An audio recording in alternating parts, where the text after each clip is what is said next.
Light engineering খাতে বর্তমানে দেশের ছোট বড় প্রায় 50,000 ইউনিটে প্রায় 10 লাখ মানুষ কর্মরত। সেক্টরটির স্থানীয় বাজার $12 বিলিয়ন, যার অর্ধেকই দেশীয়ভাবে পূরণ হচ্ছে। অন্যদিকে এই খাতের বৈশ্বিক বাজারের আকার $8 ট্রিলিয়ন।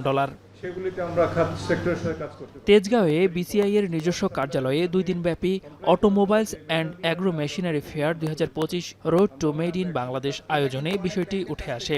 প্রথম দিনে অটোমোবাইলস ও অ্যাগ্রো মেশিনারি খাতের বিকাশ ও ব্যাকওয়ার্ড লিঙ্কেজ শক্তিশালীকরণ, সমস্যা সম্ভাবনা ও করণীয় শীর্ষক সেমিনার হয়। এটাকে যদি আপনি বাস্তবায়ন করা যায়। মেলায় অটোমোবাইল, এগ্রিকালচার, মেশিনারি ও লাইট ইঞ্জিনিয়ারিং খাতের উদ্যোক্তাদের 26টি স্টল ছাড়াও বিটাক, বুয়েট মোবাইল ক্লাব, আহসানুল্লাহ বিজ্ঞান ও প্রযুক্তি বিশ্ববিদ্যালয় এবং কয়েকটি ব্যাংকের বুথ সহ 38টি স্টল বসে। এ সময় কৃষি যান্ত্রিকীকরণ ও অটোমোবাইল শিল্পের বিকাশের মাধ্যমে কর্মসংস্থান সৃষ্টি, আমদানি নির্ভরতা হ্রাস এবং রপ্তানি বহুমুখীকরণ সম্ভব বলে জানান বক্তারা।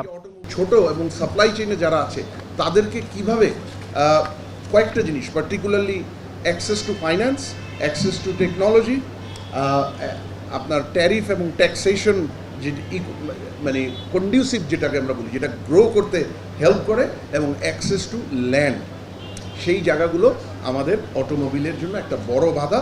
শিল্প সচিব বলেন, দেশে কৃষিতে যন্ত্র ব্যবহারের প্রবণতা বাড়লেও নানা কারণে তা সন্তোষজনক নয়। তুলে ধরেন খাতটির সম্ভাবনার নানা দিক।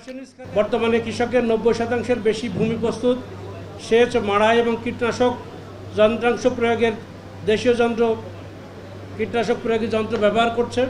তবে রোপণ এবং ফসল কাটার যান্ত্রিক ব্যবহার এখনও 2%-এরও কম। আর সার প্রয়োগ এবং আগাছা দমনের ব্যবহার 10%-এর নিচে।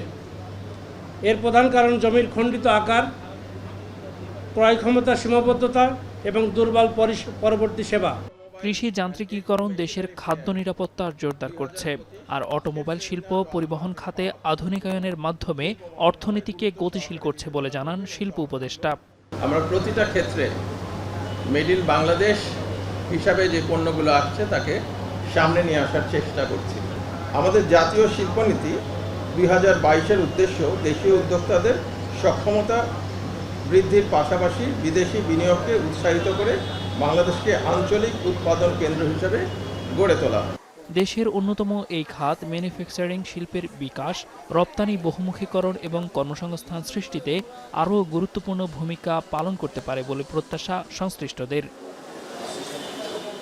দেলোয়ার দোলন, এখন, ঢাকা।